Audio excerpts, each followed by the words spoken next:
জয় গুরু, বন্দে পুরুষোত্তমম। বৃত্তি প্রবৃত্তি আমাদের জীবনকে মঙ্গলের পথে নেওয়ার প্রধান এবং চরম অন্তরায়। এই অন্তরায়কে অপসৃত করতে প্রয়োজন বৃত্তির নিয়ন্ত্রণ, যা আমাদের অক্টোপাসের মতো চারিদিক থেকে বজ্র বাঁধনে বেঁধে রাখে। আর সেজন্যই ছেলে মেয়ের সামনেই স্বামী স্ত্রীতে নিত্য কলহ করি। পাড়ায় নতুন প্রতিবেশী এলে তার ওপর নানাভাবে ছড়ি ঘোরাই।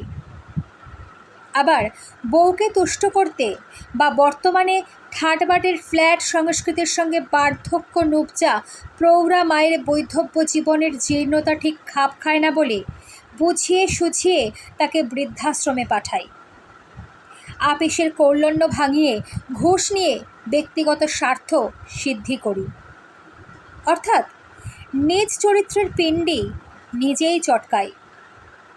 অথচ মজাই যখন করি, ঠিক করছি ভেবেই তো কাজগুলো করি, কিন্তু সেগুলো যে মন্দ অনুচিত তা জানবো কেমন করে?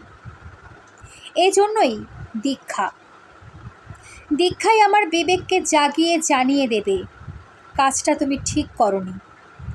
প্রথম চোটেই নয়, ধীরে ধীরে। প্রথমে মনে একটা খচখচানি শুরু হয়, পরে তা আলাদা করে নিতে না পারলে কিছুতেই বোঝা যাবে না আমার কোন আচরণ ভালো আর কোনটাই বা মন্দ। দীক্ষা সেই কাজটাই করে সুচারুরূপে।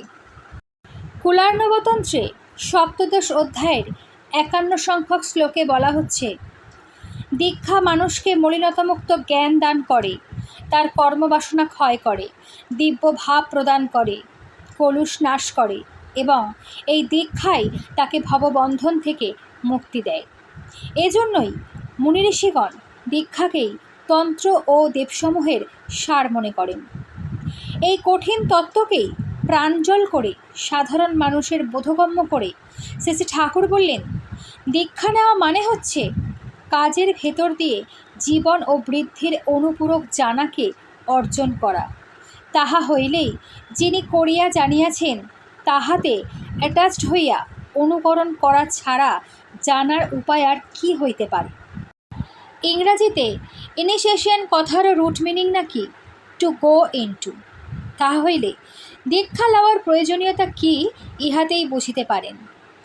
আর গুরুকে প্রকৃতির কাছে ব্রহ্মজ্ঞান লাভ করেও যখন মনুষ্য দেহধারী আচার্য গৌতমের কাছে পুনরায় ব্রহ্মজ্ঞান লাভের জন্য বিনীত প্রার্থনা জানালেন সত্যকাম, তখন গুরু বা আচার্য সম্বন্ধে জানতে পারি।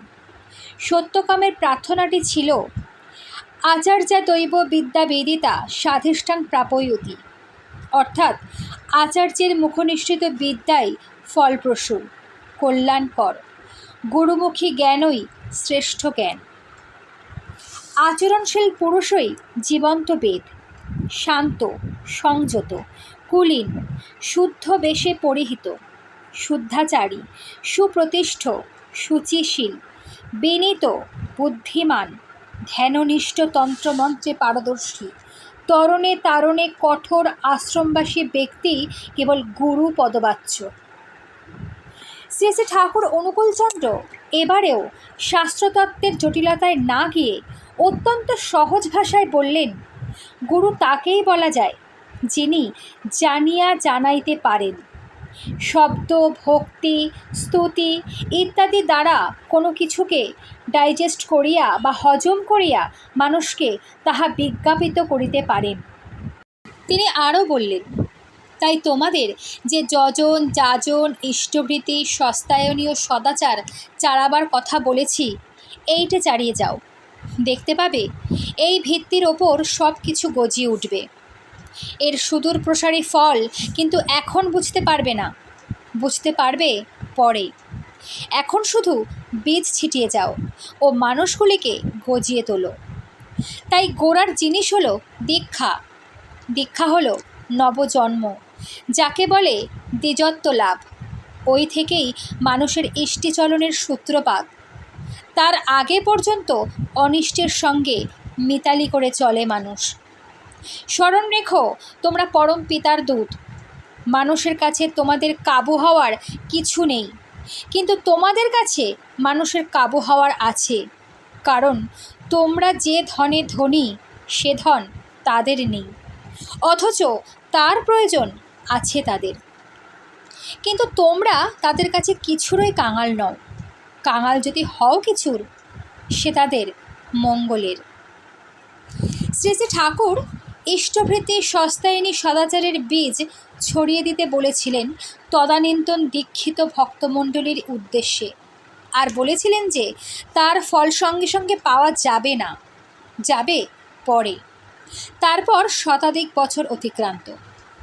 আজ মাংসভোজী সমস্ত দেশবাসী যখন নানান সংবাদ মাধ্যমে জানতে পারলেন যে তারা ভাগাড়ে ফেলা মরা বেড়াল, কুকুর, গরু, মোষ ইত্যাদির পচা মাংস অনেক দামে কিনে নামি দামি হোটেলে রেস্তোরাঁয় বসে মনের আনন্দে খেয়েছেন, নিজেদের বিবাহবার্ষিকী পালন করেছেন, সন্তানের জন্মদিন পালন করেছেন, বা চাকরির পদোন্নতিতে বন্ধুবান্ধবদের নিয়ে সেলফ হই হুল্লোড় করে তৃপ্তির ঢেকুর তুলতে তুলতে বাড়ি ফিরছেন, তাদের মনের অবস্থাটা এই মুহূর্তে কেমন? শুধু এই নয়, চিড়িয়াখানায় বাঘ, সিংহ, হায়নাকে দেওয়া তাদের দৈনিক বরাদ্দ মাংসের যা উচ্ছিষ্ট পড়ে থাকে, তাও সরাসরি খ্যাতনামা হোটেল রেস্তোরাঁ মারফতে চলে আসছে আপনার প্লেটে। পরিস্থিতির চাপে মানুষের মূল্যবোধ সাময়িক বিলুপ্ত হলে তার অর্থ না হয় বোঝা যায়, কিন্তু এ কোন পরিস্থিতির চাপ? মানসিকতার নিচে নামার এই গভীরতা কোন ফিতে মাপা যাবে? কোন আইন প্রণেতা মানসিকতার এই স্তরে পৌঁছে আইন প্রণয়ন করতে পারেন? আর যদিও বা ধরে নি পারেন, তবে তা দিয়ে আমাকে 2-10 বছরের জেল খাটাতে পারে, কিন্তু মনের ময়লা ধুয়ে তাকে স্বেচ্ছায় চিরমঙ্গলের পথের যাত্রী করে দিতে পারবে? তার শ্রীমুখ নিঃসৃত বাণী ফলছে তো। আর ঠিক এই কারণে শ্রী শ্রী ঠাকুর অনুকূলচন্দ্রের নরদেহে মর্তে আবির্ভাব। তার এবারে স্থির সংকল্প কলির মানুষকে অন্তরে বাহিরে খাঁটি করে তাকে দেব মানবে পরিণত করা। এর জন্য যা যা করা দরকার সব তিনি করে দেখালেন। তাতেও আমাদের তেমন আগ্রহ না দেখে তিনি ব্যথিত হলেন, কিন্তু সংকল্পচ্যুত হলেন না। মান, অভিমান, ক্রোধ, হিংসা ইত্যাদির মতো যেসব আবেগ আমাদের মতো সাধারণ মানুষকে সহজেই পেরে ফেলতে পারে, তিনি তো নরদেহের নারায়ণ। তাই সর্বপ্রকার বৃত্তি প্রবৃত্তির ঊর্ধ্বে তার অবস্থান। তাছাড়া এবারে অপার্থিব প্রেমের প্রতীক হিসাবে তার অবতরণ। তাকে কেউ মান দিতে পারে না, তাকে কেউ অপমানও করতে পারে না। চাইলে তাকে কেবল ভালোবাসতে পারে। ভালোবেসে তার শ্রীমুখ নিঃসৃত জীবনের পথ, মঙ্গলের পথ সগৌরবে গ্রহণ করতে পারে। নিজের জীবনে তার প্রবর্তিত ঐশী নীতিবিধি পালন করতে পারে। যতটুকু পালন ততটুকু প্রাপ্তি। আপ্তিকরণ যেমন, উত্তরণও তেমন। আর পালন পূর্ণত্ব, মহাজীবনও অবধারিত। অসমের করিমগঞ্জের বদরপুর গ্রামের মহাজীবনের পরশপ্রাপ্ত শ্রদ্ধেয় শ্রী দিবাকর চক্রবর্তীর কথা। তার পুত্র সুধাকর হাঁটতে পারে না। অনেক বছর ধরে নামি নামি হাসপাতালে চিকিৎসা করেও কোনো লাভ হয়নি। শ্রী শ্রী বর্দার আশীর্বাদে তখন জামালদার শ্রীমন্দির নির্মাণ পুরোদমে চলছে। প্রয়োজন অজস্র অর্ঘ্যের। সেই সময় কয়েকজন গুরুভ্রাতা, যাদের মাথায় ঠাকুর ছাড়া কিছুই ছিল না, দিবাকর্তার কাছে শ্রীমন্দিরের জন্য অর্ঘ্য চাইলেন। তার কাছে পুত্রের চিকিৎসার জন্য তখনও বেঁচে থাকা 50,000 টাকা ছিল। শ্রীমন্দিরের জন্য দিতে হবে ভেবেই সেই টাকা পুনর্বিবেচনা না করে ভক্তি নম্র চিত্তে পুরোটাই তাদের হাতে তুলে দিলেন। কেননা যত কনসিডারেশন তত কনসেশন, যত বিবেচনা তত কমিয়ে আনা। দেখা যায় সন্ধেবেলা ইষ্টকর্ম সম্পাদনার্থে প্রথমেই 5,000 টাকা দেওয়া উচিত মনে হলো, আমার পারগতার সঙ্গে সঙ্গতি রেখে। স্থির করলাম দেব। ভোরে কথা মতো যখন গুরুভ্রাতারা অর্ঘ্য নিতে এলেন, প্রবৃত্তি তাকে এক রাতেই মাত্র 500 টাকায় নামিয়ে এনেছে। যে শুভ আমার জীবনকে ভরিয়ে দিতে বাড়ির দরজায় হাজির হয়েছিল, সেই শুভকে তাড়িয়ে দিয়ে ভাবলাম নগদ 4500 বাঁচালাম। আমার সৃষ্টিকর্তা, আমার দৃষ্টিদাতা, আমার শিক্ষক, আমার জীবনাদর্শ, তার সঙ্গে ব্যবসা, এবং তাতে লাভ। হায় তুমি, হায় আমরা। দিবাকরদা কিন্তু তা করেনি। তিনি এক ঝাঁকিতেই 50,000 দিয়েছিলেন, বিনিময়ে কিছু পাওয়ার আশায় নয়। ফলে জামালদা মন্দির নির্মাণ সমাপ্ত হলো, আর পুত্র সুধাকরও হাঁটতে শুরু করে দিল। শুধু তাই নয়, এখন সুধাকর 33-এর যুবক, কোকাকোলা কোম্পানিতে কর্মরত। যা করবি তুই বুঝলে মনে, এক ঝাঁকিতে কর তাহা, সমানে চল সেই চলনে, এমন চলাই ঠিক রাহা। আরও একটা বিষয় লক্ষ্য করতে হয়, গৃহে গুরুভ্রাতাদের ইষ্টার্ঘ্য সংগ্রহে আগমন মানেই দ্বারে তারই মঙ্গল উপস্থিত। গৃহস্থই করতে পারে তাকে সাদরে গ্রহণ বা বৃত্তিমালিশ বিতরণ। ইষ্টই যার ধ্যান জ্ঞান, সে নিজের সাধ্যমতো দেবে, ফাঁকি দেবে না।